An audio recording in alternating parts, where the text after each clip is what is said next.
Puisque Pierre dit dans Acte 2,37, Acte 2,37, écoute cette dernière partie maintenant. Toi qui n'as pas été baptisé du Saint-Esprit encore, et qui soupire après ça, et les évangélistes, écoutez bien. Cette dernière partie, vous devez prier pour que les gens reçoivent le Saint-Esprit. Elle n'est pas dit ce que Dieu a vu n'a pas dit. On ne demande pas le Saint-Esprit à Dieu. Le Saint-Esprit est diabolique. Après avoir entendu le discours de Pierre, les gens qui étaient à la Pentecôte là, eurent le cœur vivement touché. Et ils dirent à Pierre et aux autres hommes frères, que ferons-nous?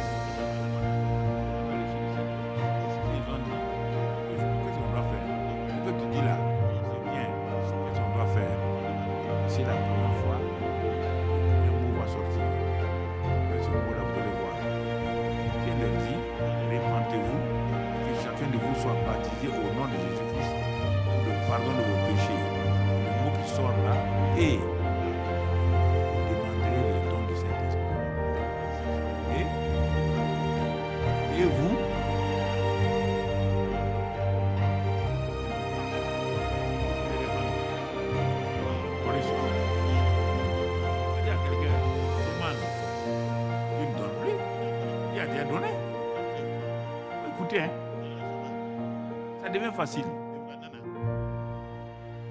Vous recevrez le don du Saint-Esprit. Hein? Et la suite? Car la promesse est pour vous, pour vos enfants et pour tous ceux qui sont loin, en aussi grand nombre que le Seigneur notre Dieu les appellera. Il a mis le monde entier, y compris toi.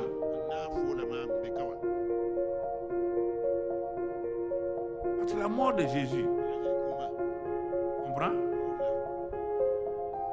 Si tu regardes, versets 32, 33 et 36.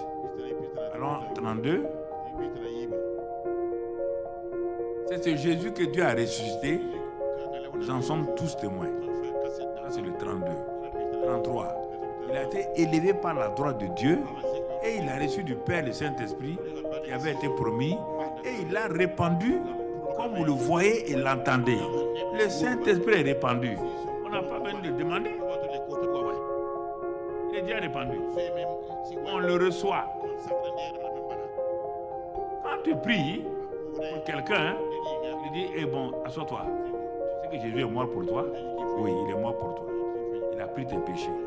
C'est ce qu'on appelle l'œuvre accomplie à la croix.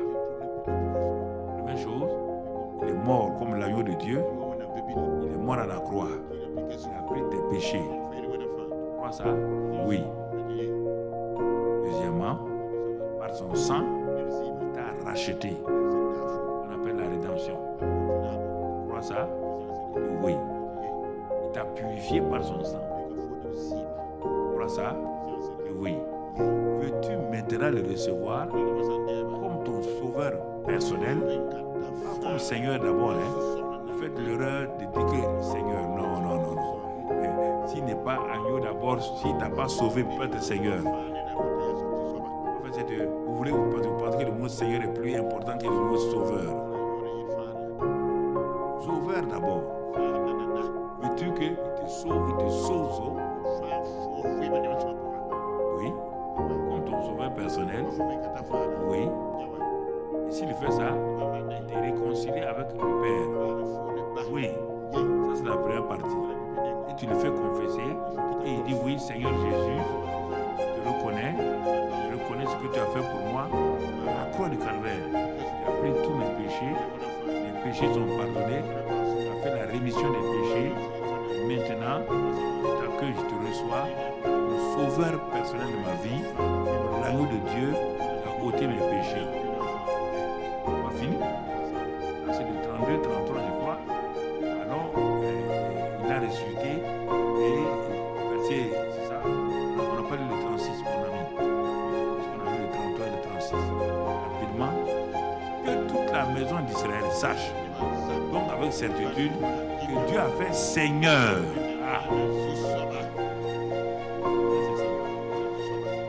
Christ. Quoi? Seigneur et Christ. C'est Jésus que vous avez crucifié.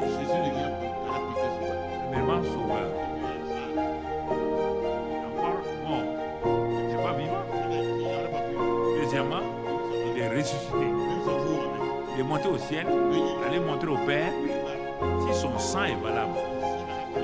Pourquoi il a disparu quelque temps? Il est parti montrer ça. Le Père a accepté ce qu'il a fait à la croix de Calvaire là. C'est bon. C'est moi qu'il est revenu. Il vient monter, il est revenu. C'est ça que Pierre est en train de dire. Quand il est revenu,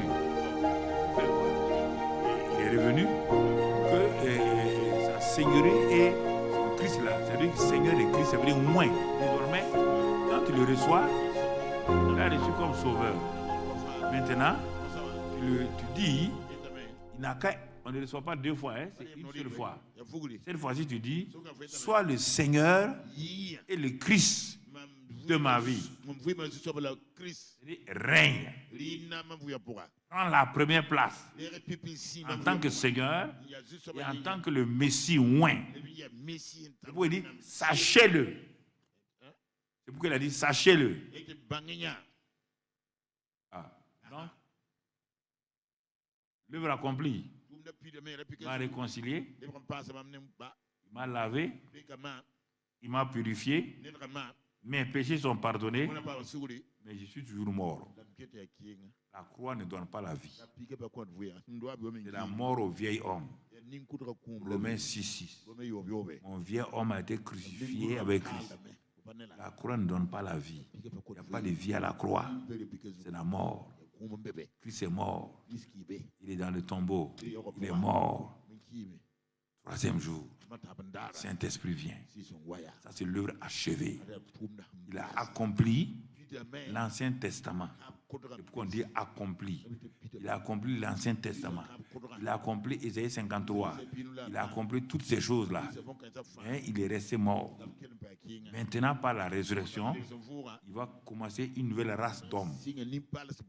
Christ ne commence pas, il n'est pas le 2e homme. Christ est le dernier homme. Il faut évangéliser, il faut entendre. Je vous entends dire, tout le monde dit 2e homme. Il n'est pas le 2e homme. Le 2e homme, c'est sa femme. Et ensuite, 3e homme, c'est Caïn et tout. Il est le dernier homme. Il a rassemblé tous les Adam, le dernier Adam de moins. Il a rassemblé tous les Adam qu'il a crucifiés à la croix. Tous les Adam sont morts. Ce qu'on appelle le vieil homme. Tous sont morts. Tout. Maintenant, quand il est parti montrer au Père tout ce qu'il a fait, le Père a dit oui. Maintenant, le Père lui a donné la puissance de la résurrection. Et c'est ça qu'il a communiqué, qu'on appelle l'œuvre achevée. Il a dit dans Jean 17 qu'il va achever. C'est-à-dire ça va finir. L'Ancien Testament est accompli, le Nouveau Testament commence avec la résurrection. Et cette résurrection-là donne quoi? Une nouvelle race d'hommes qu'on appelle la nouvelle création, qui n'a rien à voir avec Adam. Tu n'es pas de la race d'Adam. Non, si tu es de la race d'Adam, tu es toujours pécheur. Tu es toujours pécheur. C'est pourquoi tu n'avances pas. Tu es de la race, tu es de la nouvelle création. Les choses anciennes sont passées, toutes choses sont devenues nouvelles. Il ne faut pas faire le faux humble en disant nous les pauvres pécheurs. Si tu es pauvre pécheur, tu n'as pas droit au Saint-Esprit, tu n'as pas droit à un héritage, tu es encore jeté dans le feu. Il ne faut pas jouer avec ça. Hein? Dieu ne donne pas à un pécheur sa gloire. Parce qu'on te dit dans Colossiens 1, verset 9, et ensuite verset 12, on te dit quoi? Verset 13, qu'il nous a délivrés de la puissance des ténèbres et nous a transportés dans le royaume du Fils de son amour, en qui nous avons la rédemption, la rémission des péchés. Plusieurs d'entre vous ne comprenez pas quand je parle de l'œuvre accomplie, l'œuvre achevée. L'œuvre achevée commence avec la résurrection. L'œuvre accomplie, c'est la mort. Mais il n'y a pas de vie. En ce moment-là, puisque tu es né de nouveau, tu as une vie nouvelle. Qu'est-ce qui se passe? Tu découvres avec étonnement qu'au moment où la puissance de la résurrection est venue sur toi, tu es devenu une nouvelle création. Tu découvres quoi? que tu deviens le temple de Dieu. Je suis quoi? Le temple de Dieu.